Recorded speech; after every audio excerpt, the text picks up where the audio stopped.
So this week what we're going to do is we're going to continue on from the gathering which led into the processing, and now we're going to crack on with the crafting and the 8 professions that are within that. But without rambling on any further, we'll just jump right into the video and get amongst it all. Now, crafting is one of the 3 artisan classes within Ashes of Creation, and there is going to be 8 professions within that artisan class, which are arcane engineering. Now that's probably going to be to do with making potion launchers and the guns that are going to be coming on ships, as there's going to be no cannons or cannonballs. Instead, ships are going to launch potions at other ships. Not much is known about this profession, to be fair though. Armorsmithing's going to be making heavy armor such as plate and whatnot. Then you've got carpentry. Carpentry's going to be making wooden weapons such as bows, staffs, ship parts, caravan parts, furniture, and potentially a lot of the freehold buildings. Jewel cutting is going to be making jewelry, as a character will have 5 jewelry slots, so I imagine a lot of people are going to invest time in this. To be fair, I'll probably invest in all of the professions because I'm that way inclined,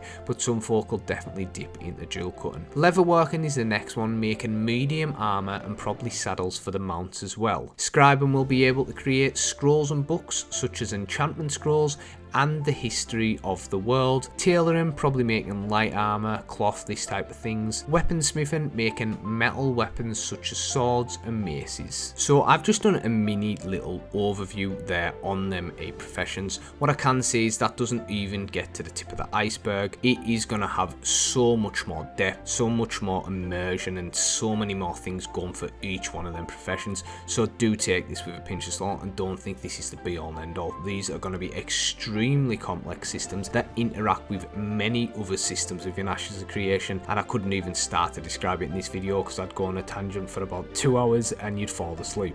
But what I can say is crafting will be one of the best ways for players to make money in Ashes of Creation, like it is in many other MMOs. Now I understand you need processing and gathering, or gathering and processing leading to crafting for it all to work, but I'm telling you, when you start crafting for a guild, for an alliance, for your own personal gain, there's a lot of money to be made here and a lot of gain in other areas where it's political influence. If you can make the best gear, the best stuff, and your stuff's kind of renowned and needed, or you're getting the best roles, this is going to be something that is super useful. So how does the crafting work? Well, in order to be able to craft, you're first going to need to have the recipe for the item you want to craft. There will be rare recipes in the world of Veda. To be able to use these recipes, once you've gotten hold of them, you will have to input them into your recipes books. This will consume the recipe. The recipes can be sold and traded. At launch, there will be no system that allows a player to create their own recipes, but it is being thought about for future content. So with them making your own recipes, I think it could work amazingly, or it could be fucking diabolic and go to absolute shit with how complex this is and how honestly intelligent some gamers are, and players in general. Now there's that stigma of people sat on their asses dribbling, playing games and not having any competence, but some gamers are the most intelligent people you'll come across, and they are so organized and they will windle, exploit and manipulate this, and I know if I'm a part of this with the recipes, I'm going to do whatever I need to kind of windle and manipulate this system to work for my guild or for me or alliances, and many others will. And I think Ashes are going to really need to balance this and monitor this, because already, without dribbling on and rambling on and going into a rant there, it's going to be a fucking hard thing to keep an eye on and really balance. So I don't know if it's a good or bad thing. I'd like to see them add it in during alpha stages and just test it out. I wouldn't, rule it out straight away, but I do think it's a sketchy one. Now jumping back off my rambles there, recipes can be obtained via drops from monsters, quest lines, treasure hunting, and I've got a video about that. If you want to watch that or know more, check out the treasure hunting video. I'll drop it in the description below, because that kind of goes more depth on that and it kind of gives you a rounded idea. It's really cool, so I would definitely give it a gander. But also through repeating specific activities, killing legendary bosses, gaining a title, constructing certain buildings in your freehold, which once again I have a video on freeholds, really want to check that out. They're going to be a key part of the game and really enjoyable to get involved in. Also, your status within one of the religious organizations. Deconstructing items from bosses can give you the recipe so you can replicate it, but it is not a guarantee though, so bear that in mind. Trading with other players, either through in-person trading or many shops and auction houses that will be within Veda. Through progressing through social organisations, and yet again, without going on, I do have a video on social organisations, so if you want to know more about that, head over to that video, check it out, a lot of factual information there. Becoming may unlock node related recipes that you can get hold of. Crafting stations will be in both nodes and freeholds, and as the node progresses, so will the crafting stations. And going more on about crafting stations, they're going to be linked to specific node areas and buildings. Legendary crafting benches at the moment are only present in the scientific nodes, and they're going to be unique stage 6 buildings, which is going to be known as the Academy. To use the higher tier crafting benches, you will need to be a citizen of the node. Also, this is a good one, and I really do like this. When you are crafting in a node, the crafting bench will be able to pull materials from not just your personal inventory, but also your personal storage and warehouse storage that is within that node. Now, the good thing about that for me is I like to prep and plan and organize and have all my shit ready so I know exactly what I'm crafting or how many things I can craft up, and I like to stockpile that, and then when I get a bit of downtime or the kids are quiet, you know, in the past on MMOs and whatnot, I'll literally farm up all this stuff, and then I'll know when I've got a couple of hours to chill, something on the second screen, I'll just start crafting and using this. But if you've only got your inventory or limited space, it's a bit of a ball ache, but the fact that you have access to all these different storages is really going to give you that advantage, and it really allows you to take some PVE time, relax, maybe have a crack with your guild members, and just get on with crafting all the stuff you farmed up and worked for, and just make it into what you need, get them levels going. And you know, I do like stuff like that. If a crafter is wearing their artisan gear when they craft, they can make stronger items. So yes, there is going to be PVE crafting specific wearables that do give you that advantage. It just gives you another thing, especially the PVE guys, to go at and really invest time into, so they can become the most renowned or, you know, decent crafter, best crafter, potentially master crafter within the world of Veda that people come to. And it's not just about them skilling certain things up or farming in the right areas, doing the right rotations, getting the right trades, and, you know, getting off people's hit lists so they can farm all over Veda, but it's also about investing in these different types of armors or potential gear that you can wear that benefits you and gives you that advantage. When you're crafting as well, you're going to be able to have some say over how the gear stats come out, such as increasing certain stats by lowering another stat, or choosing what type of resistance or damage that item has, such as physical or magical. Now, to me, that really brings another element and immersion within that PvE crafting. Like, you really are getting a lot of fucking control here, and yet again, we're not even touching the tip of the iceberg with my mini overview here. As I say, it would go on for hours, this video, but think of Ashes when it comes to the PvE. If some of you guys are getting put off by that PvP,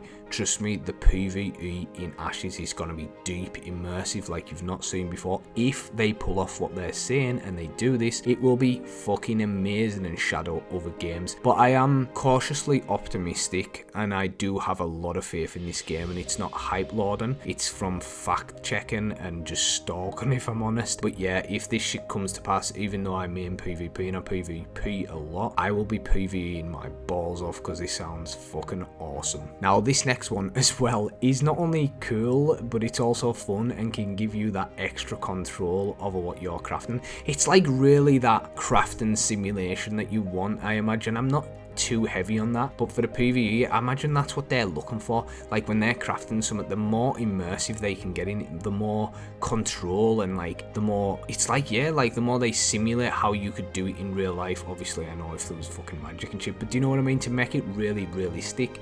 And recently announced during Stevens Ask Me Anything over on Reddit was the introduction of a new gameplay layer when it comes to crafting. There is a gameplay layer to crafting.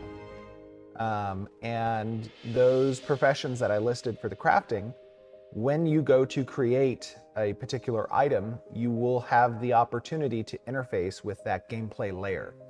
And for example, and this is something you guys will be testing, this will be probably one of the spot tests actually that's coming up before Alpha 2. For example, if you're creating a sword and you're crafting that sword, you will have an interface, a gameplay layer that you will see, and you will begin to hammer actually that sword into an appropriate outline. and your performance there can help influence the outcome of your craft. So think of how much customization and shit you have over, you know, gathering and then processing leading into your crafting. Already this has been quite the PvE journey and quite the, I wouldn't say grind, because to me this doesn't feel like a grind, this feels like a fucking fun journey. Because when you're gathering, you're not just gathering meaninglessly like you, I mean, I love RuneScape, but I ain't just AFK hitting a rock or farming, fucking fishing or doing some shit on New Worlds. There's real immersion here, and then once you get into processing, leading to crafting, doing these mini games, even that after everything you've done to even get this more element of immersion, it's pretty fucking awesome, and I imagine it's going to be fun and a little bit of a learning curve. I hope they really make this super rewarding so people can get really fucking good at it to the point where you're like, maybe if you matters immense at it and you trust them and you know you've knew them long enough, get them on your account. Get them to do it for you if it's going to benefit you, or choose to really master that yourself. But either way, the crafting side of Ashes of Creation is really impressive, and I've held off this video as well because I wanted more information, but it was about time I put something like this up. You will have to get the materials for crafting from a number of different sources. You won't be able to just farm open world dungeons to get the resources you are looking for. There won't be labour or energy system in Ashes of Creation like there is in games like BDO or Archer, which honestly I fucking love, and I'm happy they went the opposite direction from them on this one. All in all, I hope you've gained more insight coming through the gathering, leading into the processing, and now finishing off craft. And once you've watched them 3 videos, if you don't really know much or you do, hopefully you've still learned something. Let me know though, what do you think about the crafting? Now I've obviously got a lot of decent feedback and had chats within Discord on my own, you know, guild and community Discord that we've got, and there's a lot of variant things that people say, but all in all it seems like the general consensus is they're really onto a winner and they're going in the perfect direction. But is there anything you guys think we've missed or they've missed, or anything you would implement, or are you actually happy with the crafting and the lead up during this process, whether it's gathering, processing, leading to crafting? Let me know in the comment section down below, and if you do get a chance, give this video a share in your other communities, drop a like and just leave them comments because it really does help the video out, and I am still aiming to smash 2k by Alpha 2. I don't know if I'll do it, but we'll see, and I'm going to keep pumping out the weekly content right up to that. Appreciate you watching, and I'll catch you in the next one. Cheers.